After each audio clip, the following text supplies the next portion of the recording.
Day 791 off the grid. This is a happy day for me. This little project here is something that has been on my mind for a damn long time. At least a couple of winters, maybe more. This is the bedroom rectifier. Well, bedroom distro.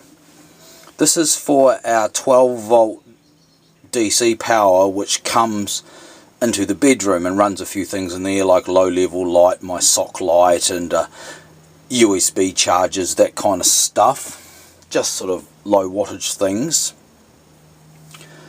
But what we've been wanting to do for ages is put an arrangement on it where the low level light above Baffy's side of the bed, which is kind of like the main light we use in the room, we hardly ever turn on the main ceiling light. We actually use the low level light fundamentally as the lighting in that room. It's a 5 watt very bright MR16 LED in a fixture. Well, what we want to do is have a two-way switching arrangement, and there is a switch by Baffy's side of the bed, but we've also got a switch over by the door that we also want to use to switch the light. Now, trouble is, when I originally ran the cable into the room, I didn't think of such provision, so I only ran a 2-core cable. That's a bit of a cunt. What to do? Well, I came up with this idea that you can have two-way switching on a 2-core cable just simply by reversing the polarity and using steering diodes. Yeah, that's right, steering diodes. So the lamp is already wired up like that, but I needed to make this distro here because without this I can't continue with this project. And the reason why is, of course, the power coming in will eventually switch from being, you know, the right way round, positive coming out on positive and negative coming out on negative, to being reversed, depending on where the light switch is set.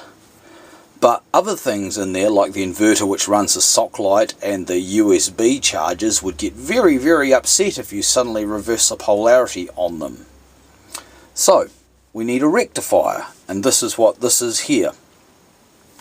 So the power comes in to the room on the wires, which can be either way around. So let's call it occasional AC, because it's basically DC, but occasionally it swaps polarity whenever you flick the light switch by the door, is what it'll be. So that's fine for the lights, and that's fine for Dennifor's wee night light, because it's obviously a filament bulb. It can run off either polarity, and it's probably beneficial for the switch every now and then to swap the polarity round. So what we've got is power comes in here, and it can come out these terminals down here just as it's come in. So I've actually labelled them, I don't know if you can see that, but I've kind of called it AC with a, in quotations, and I've actually labelled it live neutral, like you would for mains, because it's kind of like we're still kind of referencing one side being this is the high side, but of course the polarity shifts, so live and neutral. Whereas this side here is actually the DC side, so you've actually got the positive and negative. So these 4 terminals here will go off to the sock light and to the USB chargers. These terminals here will go off to that main low level light, and these ones here will go off to Dennifor's wee night light. I couldn't help but put some bells and whistles on here, so I've got a couple of LEDs which will change when the polarity is switched over. It's not strictly necessary, but I thought, why not do it in style? Now let's get to the rectifier itself. I mean, I could have just used a bridge rectifier, but the problem with that would be the voltage drop across the diodes would have been pretty severe for a 12 volt system. So I had to go with shotkeys. Now at J-Car I could purchase a double shotkey here with a common cathode, that's fine, but I couldn't get a common anode variety, so I had to get 2 single ones. That's why there's 3 diodes. In reality there's really 4, but 2 of them are in that package. So this is a Schottky bridge rectifier.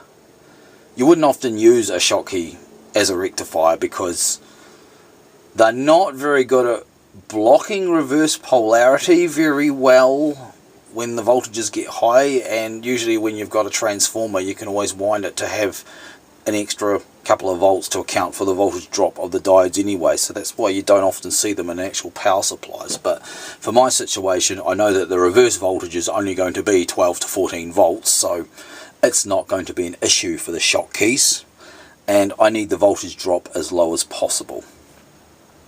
So I've just got it lashed up here on the bench just to test it out.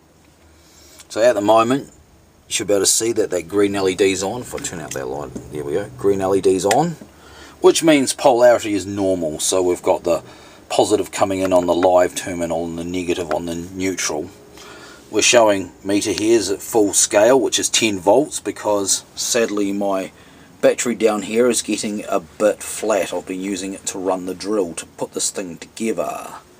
I really need a proper bench supply, eh? One day I'll get around to building one or getting one. So we've got 10 volts and obviously positive and negative, and it's all, you know, correctly phased. Well, not really phased, but correct polarity. Let's try switching around these inputs. Obviously meter goes away. So now we're going to use the reverse connection. And what do you know?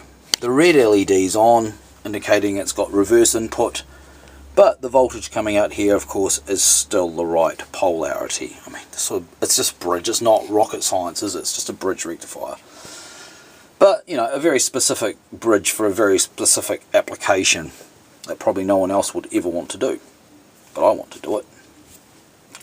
So shortly after I film this, I'm going to actually go and install this in the bedroom and do away with just the simple terminal block that's there now.